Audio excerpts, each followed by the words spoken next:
morning. How are we doing this morning? Happy Mother's Day to all the moms out there. We're pumped that you're here with us this morning. We're going to be in Hebrews chapter 12, continuing our series, Heart of God.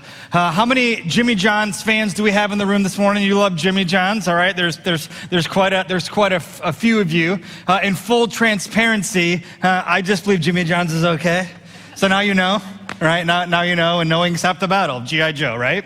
And so Jimmy John's just okay to me, and let me tell you two things I don't love about Jimmy John's, and then one thing I love about Jimmy John's, okay? The two things I don't love about Jimmy John's are this. First is the meat always slides off the bun. Am I wrong?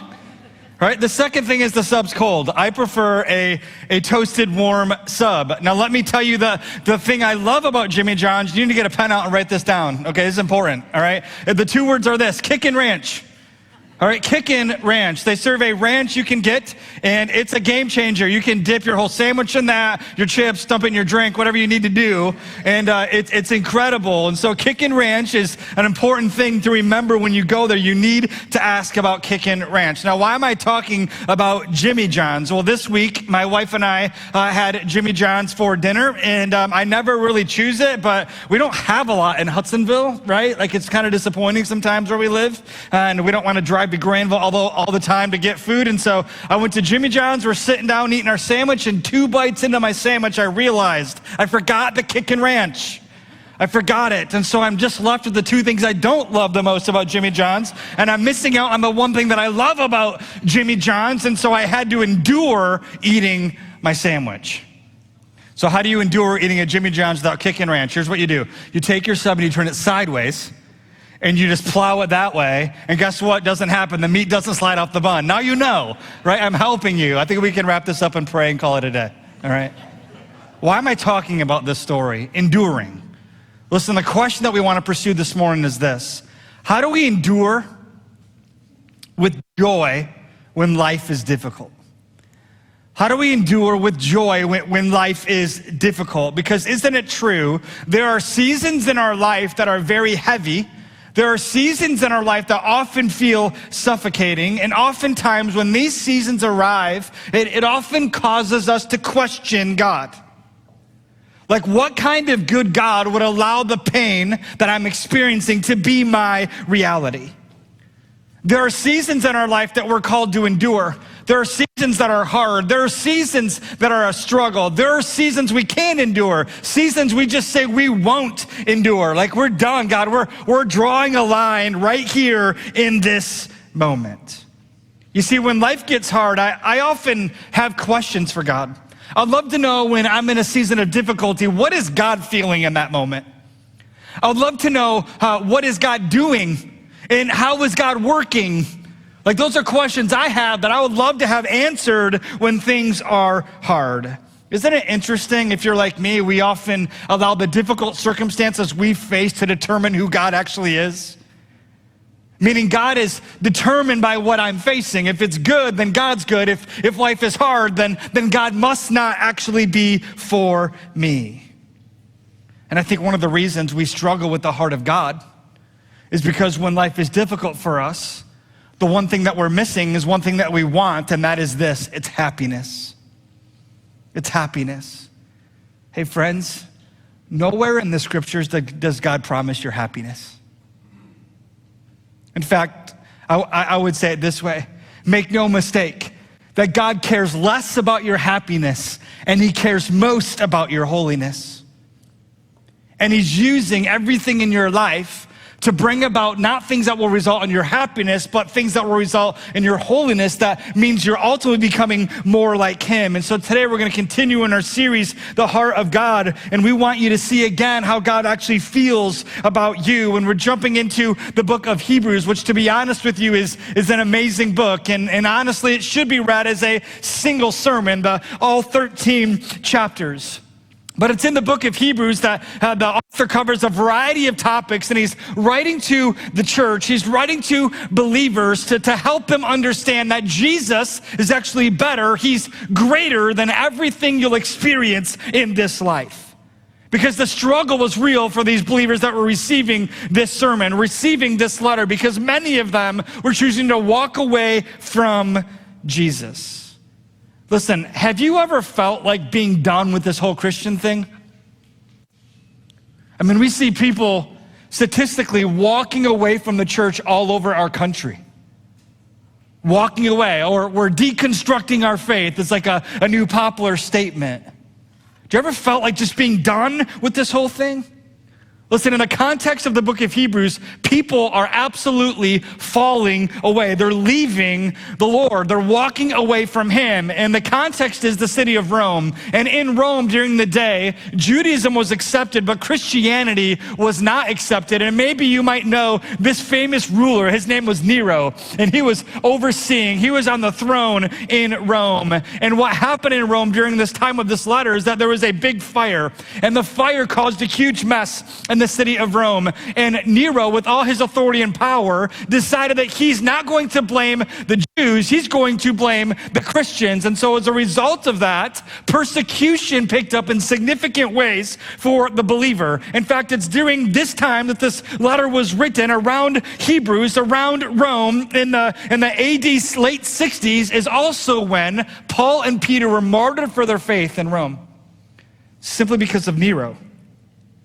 And so as we jump into this letter today, these words that if you grew up in church, you've seen 100 times in your life, you must understand that the people who are receiving this note, their personal safety was not guaranteed. And so they had to wrestle with the reality, like, how bad do they want Jesus? And honestly, I don't think that's a question we often have to wrestle with in our day, in our country. How bad do you want Jesus? How do we endure with joy when life is difficult? We're going to be in Hebrews chapter 12 this morning. We're going to pick it up in verse 1 and 2. And here's the first thing we're going to see, is that joy is possible when you feel crushed. Look what it says. It says, therefore, since we're surrounded by such a great cloud of witnesses, let us also lay aside every weight and sin which clings so closely, and let us run with endurance the race that is set before us, looking to Jesus, the founder and perfecter of our faith, who for the joy that was set before him endured the cross, despising the shame, and is seated at the right hand of the throne of God. Listen, verse 1 starts with the word therefore, and every time we see a therefore in the Bible, we can ask a follow-up question. What's it there for? And here's the point. It's connecting everything that's been established in Hebrews chapter 11 to what's happening in Hebrews chapter 12. And it references this great cloud of witnesses representing these great people of faith that is found in Hebrews chapter 11. Now, if you grew up in church, you've probably heard a lot of the stories in Hebrews chapter 11, and you are probably encouraged that we need to have great faith like the people in Hebrews chapter 11. I mean, they are great people. Oftentimes, they'd be called heroes of the faith. Here's the problem with that. If we make the people of Hebrews chapter 11 the hero, we miss out on the real hero, whose name is Jesus. And the problem is this: the men and women in Hebrews chapter 11, they are great people of faith, but they're great in faith because their God is absolutely great. You see, every person listed there has great faith, but they're also incredible sinners, just like me and you, who needed incredible rescue from an incredible, gracious God to help them and to serve them. Now, what's unique for me when I look at the Hebrews 12 and Hebrews 11 is that these great people of faith, which is true, they're giving us the playbook on how to have great faith. And so there's a lot that we can actually learn from them. And their faith is great because their God is actually great. And so here's what we see in Hebrews 11. We see that God has a tendency historically to use great screw-ups for his glory. Anyone here ever screwed up before? Yeah, us all, right? We're actually all a mess. So here's the hope for you, is that God actually wants to use you, just like he's used everyone in Hebrews 11, to do great things through your faith in him. You see, every one of them failed miserably. Isn't it true that life's greatest lessons are learned in the moments of our greatest failures? You see, I would say it this way, that life's greatest lessons for us are learned first in our greatest failures, actually more than our greatest accomplishments, because that's significant for us, because when we learn through our greatest failures over our greatest accomplishments, it'll actually produce a greater spiritual growth in our hearts and in our lives. And the beauty is this, is that Jesus will meet you there. He'll meet you in the failure. You see, we are all called here when it talks about the great cloud of witnesses to remember the past. Remember those who've run this race that you're in. of faith, remember them, because there's been millions of people of all generations who have run the race before you, and they have endured with faith. And so that's the challenge for us today. These people are examples for us. They didn't run the race perfectly, but they finished the race. And that is the challenge for you and I. And so here's a question for you. What is the one thing that God could allow to happen in your life that will result in you walking away from him? What's the one thing that God could allow to happen in your life where you just say, you know what? I'm done with you, God. I'm out. My family, we're out. And no matter what your thing is, I want you to know it's most likely that many of these people in Hebrews chapter 11 actually experienced what that thing that you would actually say is. You see, every one of the great people of faith in Hebrews 11, because of their faith, they experienced crushing lows simply because they had faith in God. And I want you to see it with your own eyes. Look at verse 33 with me of Hebrews chapter 11. Just kind of describing and summarizing this chapter. It says, who through faith conquered kingdoms, enforced justice, obtained promises, stopped the mouths of lions, quenched the power of fire, escaped the edge of the sword, were made strong out of weakness, became mighty in war, put foreign armies to flight. Women received back their dead by resurrection. But look at, that sounds great. Some were tortured though, refusing to accept release so they might rise again to a better life. Others suffered mocking and flogging and even chains and imprisonment. They were stoned. They were sawn in two. They were killed with the sword. They went about in skins of sheep and goats, destitute, afflicted, mistreated, of whom the world was not worthy, wandering about in deserts and mountains and in dens and in caves of the earth. So I think here's an observation we can make when we read those few verses. We learn this, that in the race of faith, if it is not difficult, if it is not challenging, we probably don't have faith, right? It's gonna be really incredibly hard. You see, we saw the first part of what a lot of these men and women got to experience. Like, they conquered kingdoms, enforced justice. They got to stop the mouths of lions. Like, that sounds incredible. Escape the sword. Yeah, God, we love that. Sign me up for that. But we don't want the second part, right? The second part where it said they were tortured and mocked, and they were flogged, and they were stoned, and they were in prison, and they were sawn in two. Listen, following Jesus forces you to count the cost. You see, when I read Hebrews chapter 11, I don't see things about happiness, do you? For some reason, they're willing to forfeit that for something better. And so there's two things that stuck out to me briefly in verse 34. One is this: we are made strong out of weakness. That's why we talk often here at Redemption about owning our weaknesses. You see, their great faith was not built on the size of their weakness. It was built on the strength of their God. And the second faith that sticks out to me in verse 38 is this: of whom the world was not worthy. Listen, each man and woman of faith in Hebrews chapter 11, they were despised by the world simply because their devotion to Jesus. So I guess, where's your devotion lie? Because it's in those stories, these great cloud of witnesses, that we answer the why of faith. Why in the world were they willing to suffer like this? And let me give you two reasons. The first is this, is because the promise that God was giving them of eternal life. But secondly, it's joy. Joy is the answer. Why do we endure in this life? Because of this thing called joy. What is joy? Joy is a supernatural delight in the person and the work of Jesus.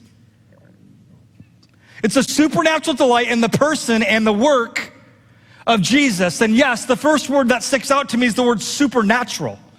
Because joy is not of this world. You can't actually find it here. Happiness is fleeting, right? There's things that make us happy, and that's okay, and that's good, but it doesn't stay. It doesn't stick. It goes away. But here's this thing about joy. It's like no matter what the world throws at you, joy can actually be yours. Because here's the point of joy. Joy is a fruit of the Spirit. That's what makes it supernatural. So if you don't know Christ and you don't have the Spirit in you, you actually can't experience joy.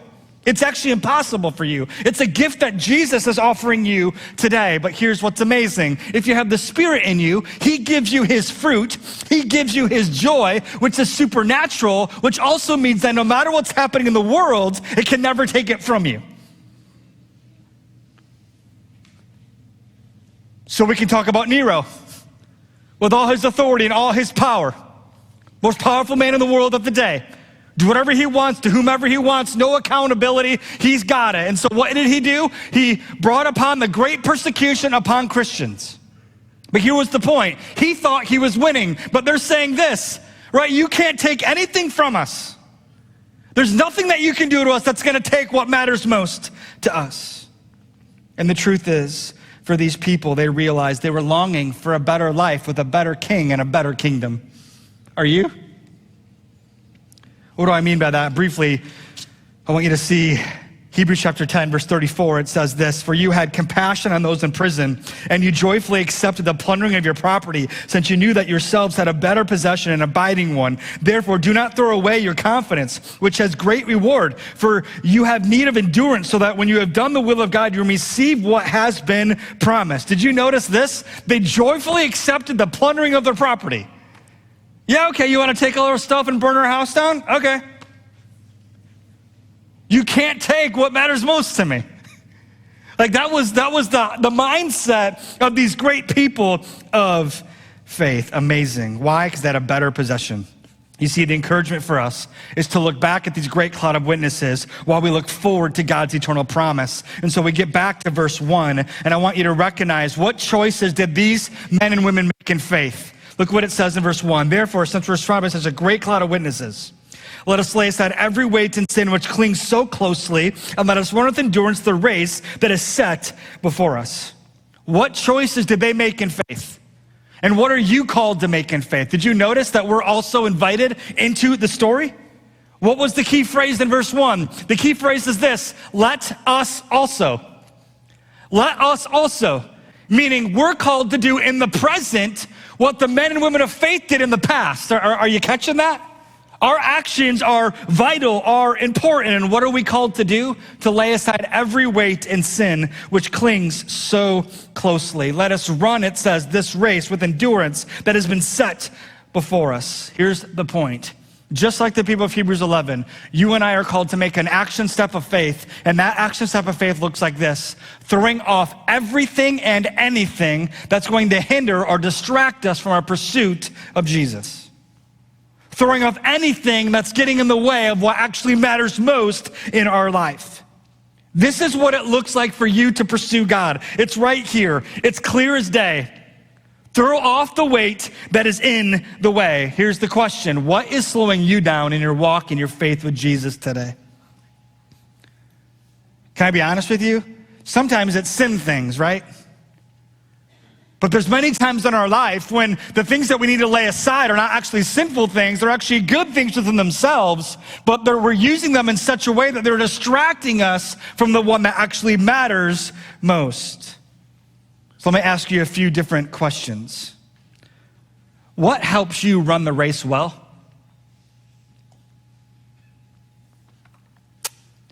What stirs your affection for Jesus? What robs your affection for Jesus?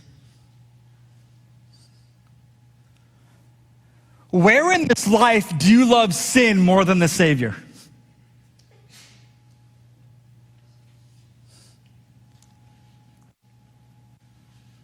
Is the pattern of behavior that's present in your life right now, is it producing the spiritual results that you want?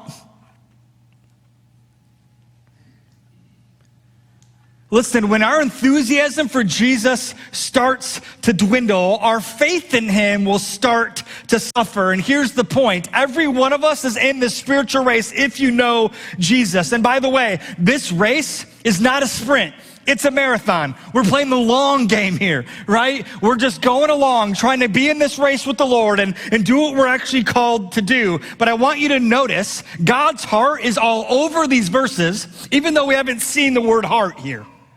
Well, what do I mean by that? Please know this. If you know Jesus and you're in this race of faith and you're running this race, I want you to understand something, that your ticket into the race was simply because of God's grace in your life. That if you're in the race today, it's because God's been kind to you. Do you realize that your faith is not even of you? That you don't actually produce it within yourself, which then means this, that God has such a heart for you that he wants to bring about this incredible faith in you. So you're in the race because of Jesus. That's his heart for you. You stay in the race because of his sustaining grace in your life. That's his heart for you. The problem is this. Many of us are running this race carrying around so much baggage that it's weighing us down. How is sin described? Sin is described as something that easily entangles us. It says in this text, it clings so closely. What does that mean? Can we just agree that it's not work for us to embrace sin? It's work for us to abandon sin. And the point is, if you continue to carry out the nothing plan in your life, it's going to produce those kind of results. It's going to produce no growth in your heart and in your life. We are called to proactively throw off that which is slowing us down. We're called to throw off everything that hinders. Listen, I've had the privilege to do lots of weddings in my life, being a pastor. And I was in my mid-20s when I did my first couple weddings. And the first couple weddings I did, Pastor Steve also was there, and he was like leading worship or doing a song in the ceremony. And so those are some of my early memories in ministry with him. And so we got to our first wedding, I did it, and then we went to the reception, and the meal went fine, and then all of a sudden the dancing started, and everyone's having a good time. And I noticed Pastor Steve out on the dance floor, and he's having a really good time, all right? He likes to dance. He's the life of the party, just in case you don't know. I don't really have any dance moves. I don't like dancing, okay? Don't hate me. I'll show you my one move. You want to know my one move? All right, here's the one move. I'll do it in slow motion, right? It's called the mailbox, okay? You open, you put the mail in, you shut the door, you put the flag up. That's it. Okay, that's what I got. All right, so the mailbox, all right? Now, I was pretty embarrassed by knowing all I got is this when I watched Pastor Steve out on the dance floor. But what got really weird, as the dancing continued, he started to be a little bit more comfortable, a little too comfortable, in my opinion. Eventually, he took his suit coat off and came in and put it around his chair. He went back out on the dance floor, just kind of doing his thing. I'm like, that's fine. It's hot in here. We need to throw off that which is making you sweaty like that, right? But then he undid the top of his shirt and he takes his tie off. I'm like, okay, he just doesn't want to be choked anymore. But then he wraps it around his head. I have a picture to show you. Let me show you this picture. I have a picture so you can actually see it. Okay? All right, so he's got it wrapped around his head, but here's the thing, it only went south from here. Because about 10 minutes after this, he starts undoing his shirt. I'm like, dude, we're pastors at this event. What are you actually doing? And then he goes and he takes his shirt off and it's back on there. We had a white t-shirt underneath, but I'm like, listen, we're kind of breaking the rules here.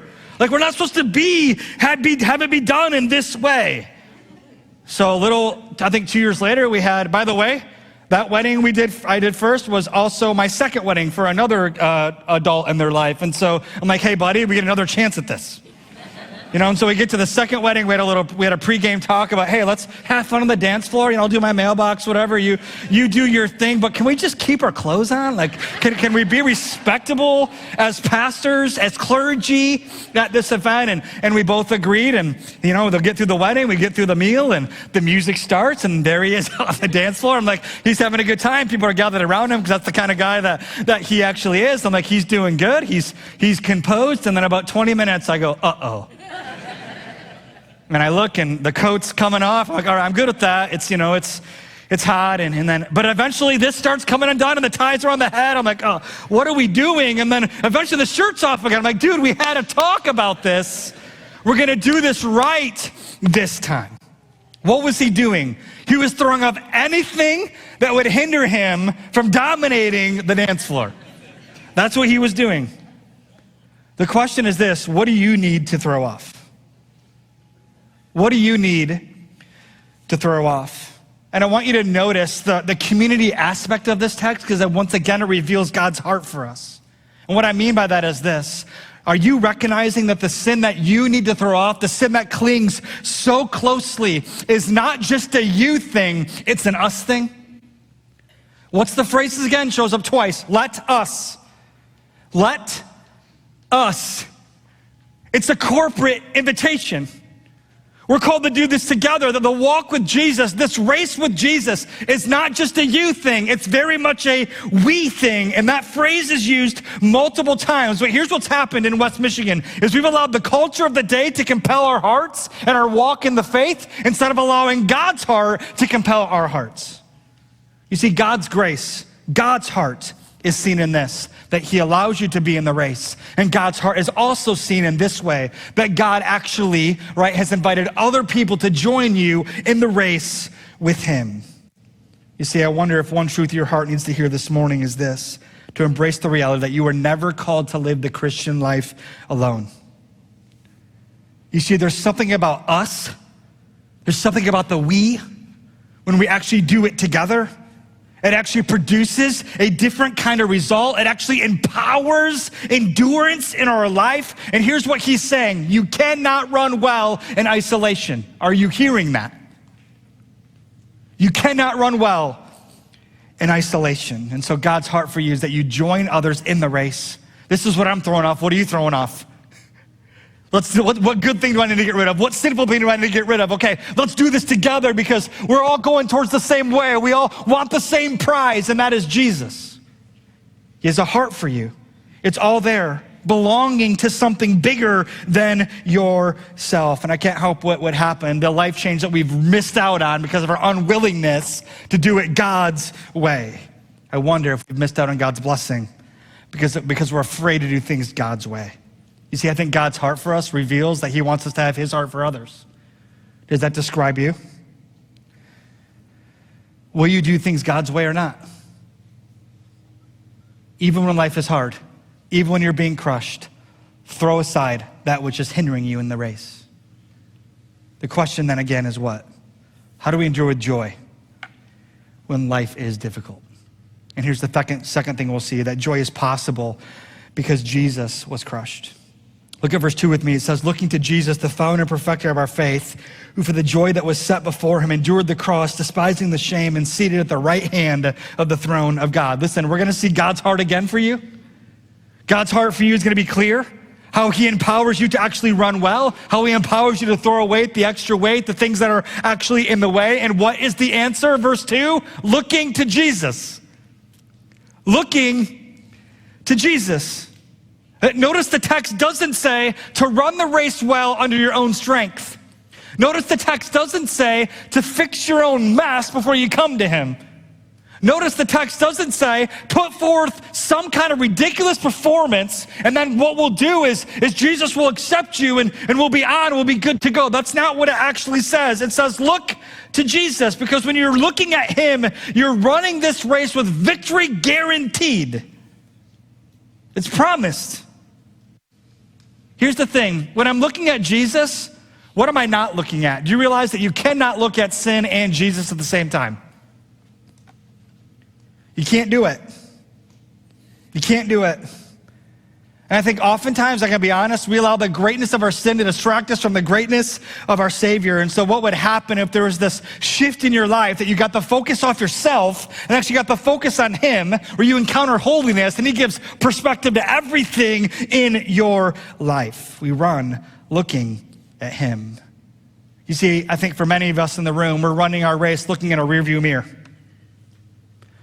We're looking in the rearview mirror of our past, of all the sin in our life, of all the good things that maybe have dominated our life. And so we're just looking at that rearview mirror and we're trying to run this race. But here's the problem. When you're looking at the rearview mirror of your life, sin's voice will be very loud. But when you look at Jesus, Jesus' voice becomes loud.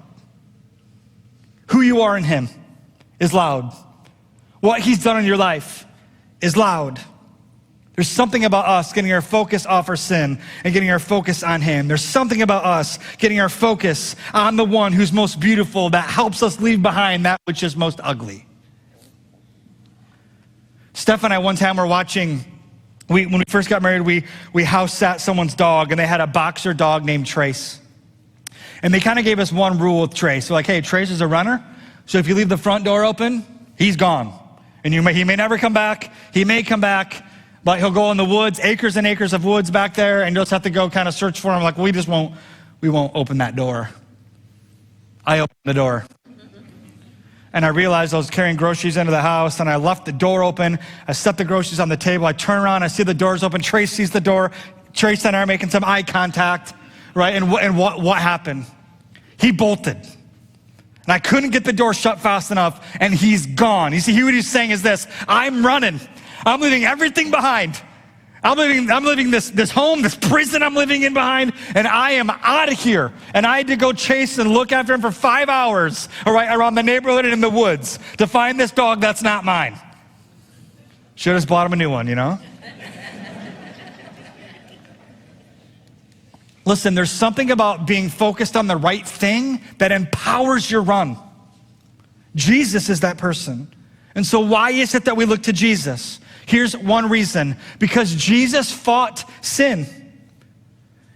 He fought sin, which means this, that we fight sin today with Christ's misery. Why look to Jesus? The answer is because of who he is, and because in this text of where he is. Look at the text again. Looking verse 2, looking to Jesus, the founder and perfecter of our faith, who for the joy that was set before him endured the cross, despising the shame, and is seated at the right hand of the throne of God. Why are we looking at him? Because of who he is. He's the founder of our faith. He's the source. He's the cornerstone. He's the capstone. He is everything when it comes to faith. But he's also what? What did it say? The perfecter of our faith. Listen, he's the finisher of your faith. Are you hearing that? He's the finisher of it. His performance matters more than your performance. He's the completer of this thing called faith. And because of who he is, we can see where he is, which he's seated at the right hand of the throne of God. And why is he seated at the right hand of the throne of God? Simply because of the key phrase that we see right here in verse 2 when it says this: who for the joy that was set before him. That's his heart right there for you and I. That phrase, who for the joy that was set before him. You see, before he went to the throne, he went to the cross. Before the joy of the heavenly seat, he had to endure the pain. You see, there was pain, and then there was joy. And I think oftentimes we miss out in our faith journey with Jesus because we're unwilling to endure the pain, but we're realizing we're cutting ourselves short of the joy that God actually wants to give you. And what was the joy that was set before him? He endured the cross. Wait, we're talking about joy, right? Yeah. He endured the cross. You see, the cross is where God actually poured out his wrath towards mankind on his own son, meaning you didn't have to receive it. He received it for you. In fact, it's God's holy wrath, a holy God pouring out his holy wrath on his own son, not on you. But it also says that he despised the shame, right?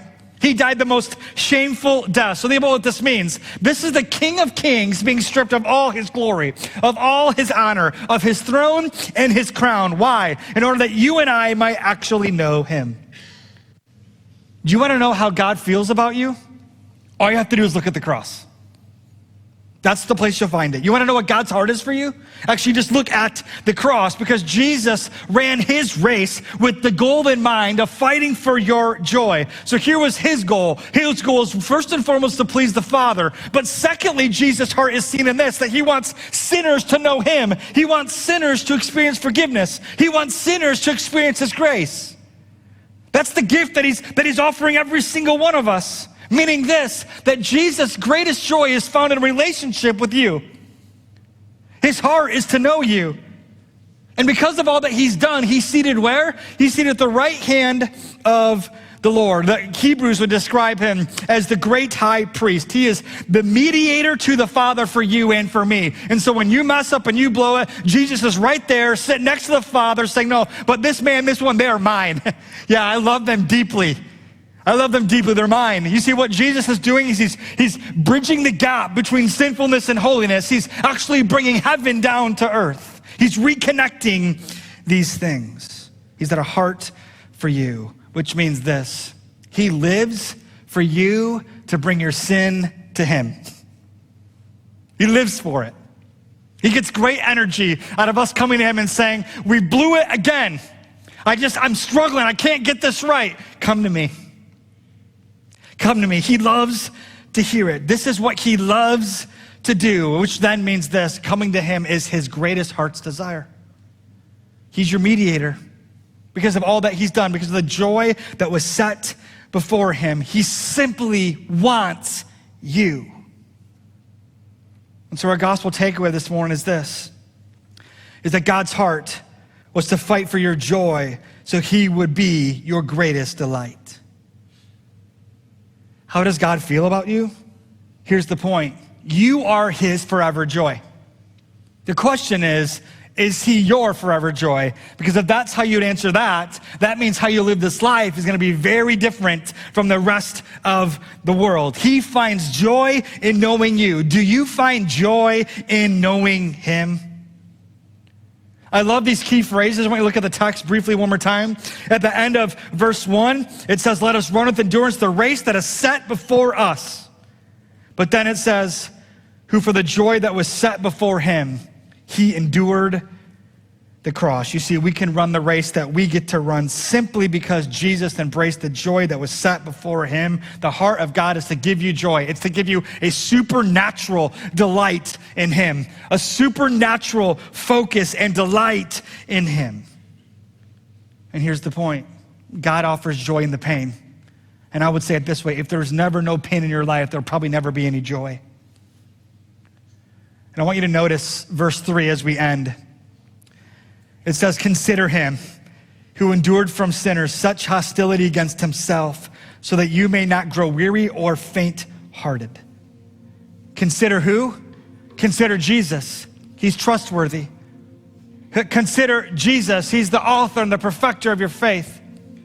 Consider Jesus, the one who endured the cross. Talk about endurance. We learn it from him. Consider Jesus, right? He despised the shame, so shame and guilt do not get the last say in your life. Consider him, this Jesus, right? He's granting you joy. Consider him, so rest in him, trust in him, believe him, live for him, make much of him. His heart for you is for you to, right, abandon sin's power by clinging to him. So here's the point. What does that mean? That means this: when temptation comes really hard in your life and you blow it, bring it to him. Hebrews 4, we'll see this later, right? He in his own heart, right? He endured every temptation, yet was without sin. You're experiencing terrible pain. Life is crushing, yet come to him. He was crushed at the cross on your behalf. He wants to have the intimacy with you, to have those kind of conversations. His heart is for you to always to come to him. And so as we close this morning, here's what I want to do. I want us to take a moment in our seats by ourselves, and I just want us to pray. And I just want you to take a moment. I want you to thank Jesus for enduring. Thank Jesus for enduring. And then I want you to take a moment and just ask for the courage to endure in this world on his behalf. And so let's just take a moment in our seats right now to do that together.